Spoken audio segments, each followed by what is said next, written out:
Greetings, I'm Sean the Spirit. It's time to make solid progress in the form of titanium, and welcome to new Omnifactory Supershorts. Producing hot titanium ingots involves a closed loop of chemicals and materials. The 6 magnesium chloride dust you get from blast furnacing turn into 2 magnesium, which is what you need to blast furnace in the first place, and also 4 total buckets of chlorine, which is what you need to make the 1 bucket of titanium tetrachloride that is used in the blast furnace. You also need 2 carbon dust, but the 4 buckets of carbon monoxide you get turn into 2 buckets of carbon, and some extra oxygen on the side. The 2 hard parts are getting a bunch of nichrome coils for the blast furnace, making another vacuum freezer that's dedicated, and the magnesium dust. Where are we going to get this? You can buy magnesite ore for 2 omni nickels. And although I could ore process my magnesite to get more magnesium, I only really need a certain amount to put into the loop. So I'm just going to buy 32 magnesite ore, smelt it, and quickly pulverize it. I'm making the frostproof machine casings I need for my vacuum freezer, and with the power of 26 chrome ingots and 26 times 4 nickel ingots, I can get the 128 nichrome ingots I need for the coils for my next blast furnace. I made an electric blast furnace controller. Oh no, to make the vacuum freezer I need a tier 4 circuit, but this tier 4 circuit requires titanium. So I'm going to use the refined route. And finally, I'm cooking up my 3 refined processor mainframes. It only took me an eternity, but hopefully now that I'm going to get titanium, I'll never have to do that again. 1 vacuum freezer. For my blast furnace, I'll need a fluid input hatch and a fluid output hatch. 1 input bus each for the 2 machines, and 1 output bus each for the 2 machines. 3 energy input hatches, 1 for the vacuum freezer and 2 for the blast furnace to make it faster. Here's those 128 nichrome ingots that I'll be making oodles of wires with. I'm slowly working on my blast furnace and vacuum freezer design. I'll get back to you once I've decided precisely where to put everything. Fluids will enter and exit up top, and the magnesium will enter down here. I'm hooking up my HV chemical reactor next to my 3 energy input hatches and my HVCF so that I don't waste vibrant alloy cables. Really, I should just use end steel cables, but I'm about to automate those, but I haven't yet. The blast furnace is finished, and now so is the vacuum freezer. Note, an EV blast furnace will make 1 titanium and 6 magnesium chloride dust every 14 seconds. But an MV electrolyzer will process 3 of those magnesium chloride dusts in 12 seconds, so you should tip 2 MV electrolyzers so that you can process your magnesium chloride at a sufficient speed. Here's where I've strangely placed my 3 electrolyzers. To evenly distribute my magnesium chloride, I'll be using 2 robot arms on keep exact 3, so that's why I have it like this. Now, the electrolyzer does produce 1 magnesium after it takes in the 3 magnesium chloride, but that means that 2 magnesium chloride will be supplied to the electrolyzer, and then when the magnesium is removed, the 3rd will be added, so it should be fine. And I'm doing this so I don't have to install limited item filters, because those are still expensive for me at this stage. I filtered this item filter magnesium chloride. The chlorine from these 2 electrolyzers I'll extract into the chemical reactor. I'll fluid filter the other MV electrolyzer on carbon monoxide, and extract brown always active from the advanced chemical reactor. I've moved my fluid input hatch back here so that I can filter it on brown on the titanium tetrachloride I'll be creating. Apparently I did not need a fluid output hatch at all. This input bus is also a bit silly to have here, so I'll put it back here instead. I'll insert rutile dust on purple into the advanced chemical reactor too. Excuse me, I am going to need a limited item filter for that.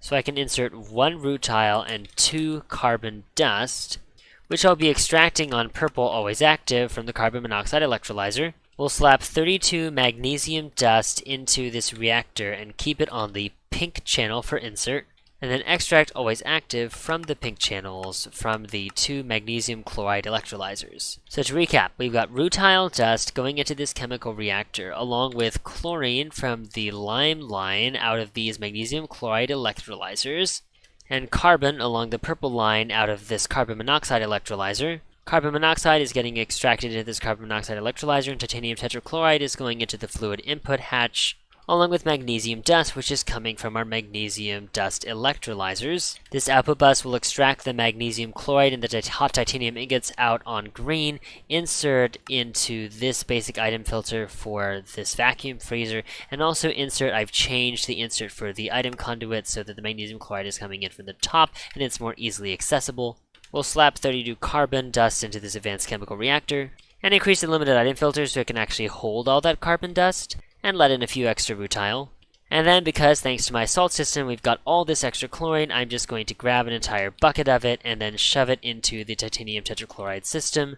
like so. And then let's try plopping 16 rutile dust and seeing what happens. First it goes very slowly. But our carbon monoxide is now being electrolyzed, and our blast furnace should be running to make titanium. Our vacuum freezer just froze the hot titanium. We found out that our CEF HV requires 2 connections of vibrant alloy cables to run successfully, and our magnesium chloride electrolyzer started running to create magnesium, which refilled the input bus, thank goodness. Everything is going swimmingly, and we are finally getting titanium. Titanium opens up several things to us. We can now get the EV assembling machine because that requires titanium, which will enable us to get nanocircuits. Those do not actually require titanium. In fact, most of this is pretty simple, including the fiber reinforced epoxy sheets, but those all end up requiring this raw carbon fiber, which we'll need palladium for, but that won't be too bad. We can also get the titanium plated microminer, which will give us access to radium salt, which gets us radon, which is useful for, I believe, the qubit CPU wafers that we need for the quantum circuits, which are the best tier 4 circuit. And indium gallium phosphide will suddenly be available to us because of the sphalerite we'll be getting from the tier 2 microminer, which we get with titanium heavy platings. So to top this episode off, let's get everything ready for the titanium plated microminer. A couple quick things to note. Because I have no filter on the purple line because I'm not allowing self-feeding, if I pull carbon dust out of this electrolyzer into this chemical reactor using the purple line, the carbon dust is really just going to go into this interface again. So we're going to slap a blacklist on this baby with carbon dust, and we'll compacting door up our titanium. And we'll severely limit our titanium supply to just 64 for now for plates. It's still taking forever, so while I wait, I'm going to automate something else I'm going to need soon. End steel, because now I have the void crystals I need for dark steel. I have end stone dust here, but I'd rather not hook a storage bus up to this machine. So what I'm going to do is add the macerator to my active crafting line, create a crafting pattern for it, make sure to set the interface to allow input from output side, put down our interface with the encoded pattern and set on auto output. Put a crafting card on this ME interface supplying 32 endstone dust to the system. Partition this steel chest for endstone dust. I'll hook this alloy smelter up to the system proper and then just get rid of this storage bus. And then I'll storage bus this mechanical crafter on endstone. This is my dark steel alloy smelter with its limited item filter and extract on blue, always active. And I'll give the dark steel a home right here and then level limit it for 128 dark steel or so. This limited item filter will have endstone and dark steel. Since I don't need end steel plates, I'm going to give it a home right here as well and have it store up to 512 with its level emitter. I'm pretty sure I needed something, but I don't know what for. However, once I get end steel conduits, I'm eventually going to replace all of these wires with end steel energy conduits. There are so many wires. But when I did this in my first playthrough, I had them in so much more of a mess than I do this time. So this is actually much better. End steel is also the lossless EV cable. While I continue to wait for large amounts of titanium, let's work on the advanced diesel generator. We'll plug it into this interface and filter the interface to pull out on the brown channel the aluminium into this wooden chest. And limited item filter aluminium in the correct amounts into both of these steel chests for the gears and the small steel gears. And we'll level limit 32 small aluminium gears and 16 aluminium gears. I've added copper cables to my crafting network and I'm limiting them to 124. I'll make a processing pattern for MV machine casings and MV machine holes, which I'll put into the relevant interfaces and storage bus N. I need a recipe for 2 times copper cables, magnetic steel rods, which I'll put into the polarizer, motors and pistons, and finally advanced diesel generators, which crafts amazingly fast, except that I need to stick it in the right place. A nice side effect of this is that I could now craft robot arms on demand. Incidentally, I have everything I need for electrical steel thrusters, which I think is very nice. Unfortunately, microminer engine cores require an HV alloy smelter. The frames are easy enough though. I'm thinking I'm going to set up active crafters for titanium heavy plating and microminer engine cores. We now have, compared to our very small amount before, oodles of titanium, but really not that much. But where am I going to set up my active crafting for all of these HV things?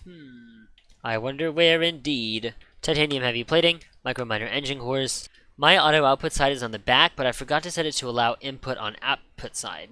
To fix this, you can move your auto output side, screwdriver it as you wish, and then move it back. Screwdriver, and back.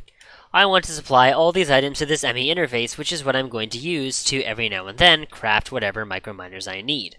To passively supply the stuff that needs to be actively crafted, of course I'll use a crafting card.